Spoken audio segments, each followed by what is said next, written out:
Meet Brett. Brett meets Eric at a multifamily networking conference. Eric tells Brett that he works at a single-family office SFO. Brett wants to know what a single-family office is and its importance.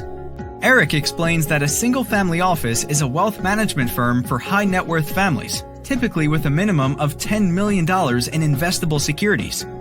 Single-family offices help assist families in a variety of ways, including wealth management activities, estate planning, tax optimization, charitable giving, and many other areas that help administer their clients' wealth and overall lifestyle.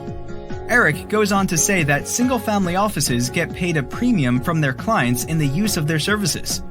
Brett wants to know why someone would need to use a single-family office. Eric explains that it takes a lot of effort and expertise to successfully manage high-net-worth families. Imagine just the paperwork if you had 100 different investments to keep up with.